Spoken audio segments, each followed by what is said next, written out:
Hello from Jonathan and from me. Welcome to Thursday's Anglia Tonight. Well, first tonight, the foster family left in limbo by a dispute between two councils over who should pay to help raise their seriously ill child. The plight of the family who live in Cambridgeshire is now at the centre of a High Court row between Cambridgeshire County Council and Orkney Island Council, where the young boy was born.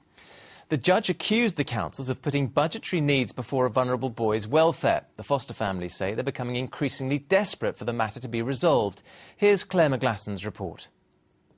We can't identify the little boy, known simply to the court as Child I, or show you the faces of Mr. and Mrs. O, the distant relatives who have taken him into their Cambridgeshire home. All we can say is that he's not well, that he suffers from a life-threatening heart condition, and that he's the little boy at the centre of a bitter High Court row. Abandoned, according to a judge, by two councils, because neither wanted to foot the bill for his care.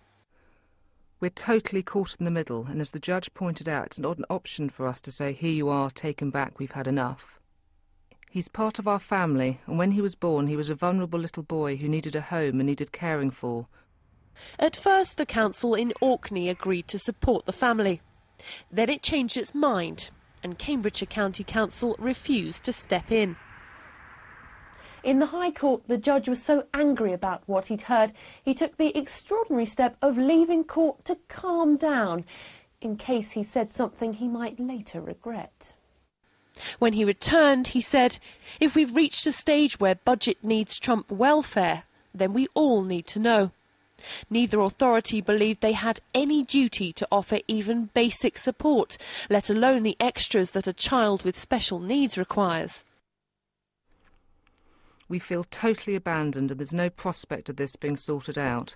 There have been days when we have said if we weren't related to this child and didn't love him so much, then we probably would have told the local authority where to stuff their fostering. But you've only got to look at him to know it's worth it.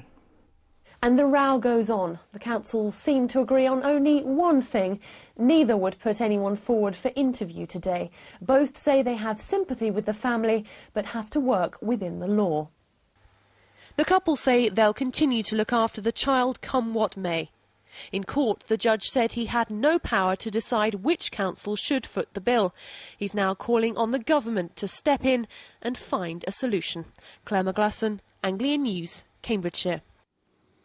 Well, earlier we spoke to Raina Sheridan, the Deputy Chief Executive of a charity that helps foster families. I began by asking her if this sort of dispute between councils was common.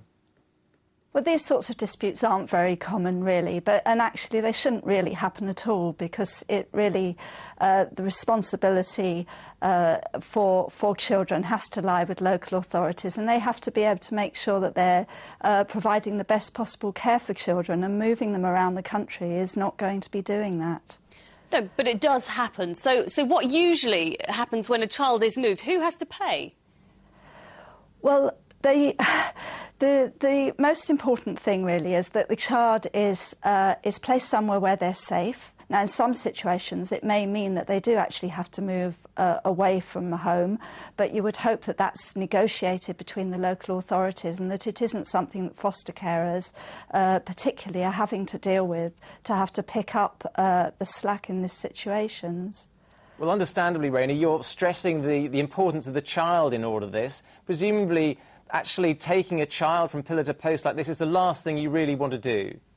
It really is the last thing you want to do with children, and actually if there were enough foster carers and each local authority had a good pool of foster carers, then you wouldn't be having this situation.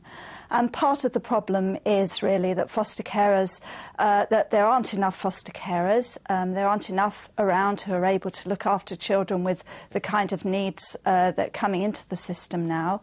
They're not paid properly, they often don't get the amount of support that they need, and they're really not really recognised and rewarded for the very, very important job that they do.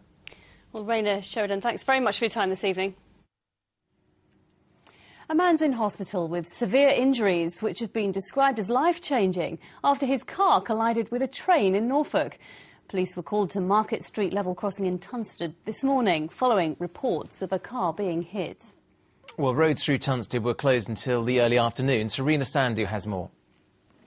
At around 9 o'clock this morning, this usually quiet residential street in Tunstead was filled with emergency services. The 8:54 North Walsham to Norwich service had hit a car on the level crossing. The car driver is a local man who lives just a few miles away from the crossing on Market Street. We heard this sort of boom boom, and I never thought that hit a car because the sound of it didn't sound that loud. And obviously the train carried on, and it was some time after that we realised what had actually happened. This crumpled wreckage is evidence of the force of the impact, throwing the car 30 yards into a nearby field. The 25-year-old driver was left trapped inside, impaled through both legs, and had to be cut free. He's currently in a serious condition, undergoing surgery at the Norfolk and Norwich University Hospital. Police say that none of the 64 passengers were injured, but that one elderly woman was left shaken. The train was actually moved half a mile down the line, where most of the passengers were put on replacement buses and taxis. Network Rail have had quite a hard-hitting campaign very recently regarding the use of level crossings, and this just highlights how dangerous crossings can be. The level crossing was reopened to traffic this afternoon after the car was removed. Tonight, it's still not clear what caused this accident. Police say investigations will continue for the next few weeks. Serena Sandhu, Anglia News, Tunstead in Norfolk. Latest figures show that although the number of people suffering from swine flu is on the decline, the east of England still remains a hotspot for cases. The new figures show about 1% of the population has had swine flu symptoms, and the chief medical officer said the pandemic was considerably less lethal than feared. But in the east of England, the number of children seriously ill with swine flu remains high, making up nearly 30% of paediatric critical care admissions. So far, doctors have been unable to explain why. An investigation is underway tonight to try and establish if a group of pupils from a school in Northamptonshire copied a scene from the BBC drama Waterloo Road by drinking ethanol. The Year 9 students from Latimer Arts College in Kettering drank the chemical alcohol after stealing a bottle while carrying out a science experiment. One of the group, all aged around 14, was taken to hospital but released after treatment. Last month, 4 girls from a school at Letchworth were taken ill after drinking ethanol.